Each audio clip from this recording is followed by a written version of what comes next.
faut toujours resituer une œuvre. C'était pendant la guerre, au lendemain de la guerre d'Indochine, c'était pendant la guerre d'Algérie. Le colonialisme était loin d'être mort. L'esprit qui a donné naissance au colonialisme perdure, il existe encore, et en tout cas, il y a une chose qui demeure et contre lequel le combat ne doit jamais cesser. Je veux parler du racisme, qui est bien vraiment la matrice même du colonialisme.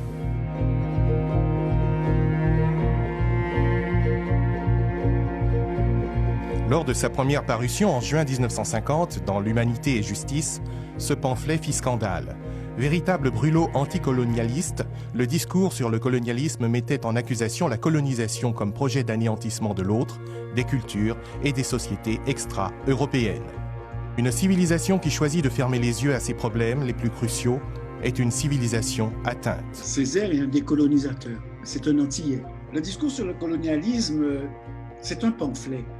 Nous avons maintenant à décoloniser l'Europe de sa colonisation. Dans ces années-là, 48, 50, ce sont parmi les pires de la répression que fait par exemple l'État français en Algérie, des massacres de Sétif, en Indochine, des massacres, à Tiaroy au Sénégal, avec l'État. Césaire dit, eh bien, il va falloir guérir l'Europe de la colonisation, de cette terrifiante maladie, dans la mesure où il dit, lui, en plus, que cette maladie était d'autant plus grave que c'est elle qui a amené le nazisme, qui a amené la sauvagerie au sein même de l'Europe en plein milieu du XXe siècle. C'est pour ça que ça a eu beaucoup d'importance, parce que là, il a jeté à la face de l'Europe toutes les turpitudes qu'elle utilisait pour continuer d'asseoir, si possible, sa domination.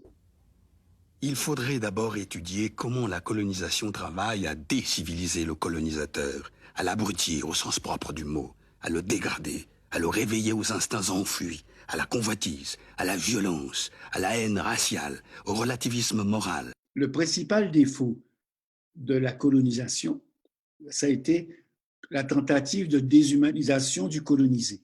Mais il y a quelque chose de pire encore, c'est qu'elle aboutit à ensauvager, comme il dit, le colonisateur lui-même.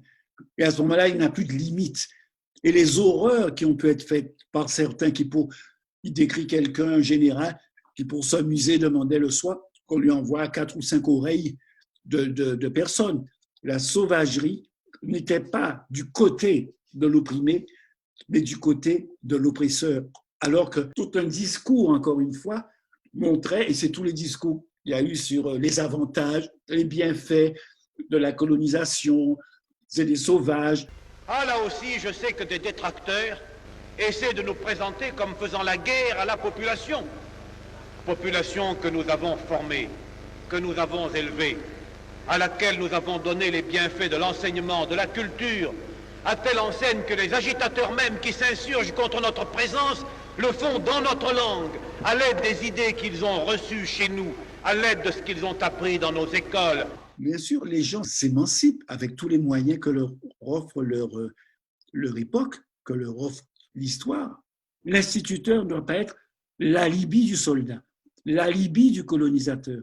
Parce que le but du colonisateur n'est pas d'instruire, n'est pas de soigner, mais par exemple de tenir en santé pour mieux exploiter, comme dans l'esclavage. Aller à l'école, c'était apprendre le français, apprendre l'histoire, c'était apprendre l'histoire du roi de France, c'était apprendre l'histoire de Saint-Louis, de Henri IV, de Louis XIV.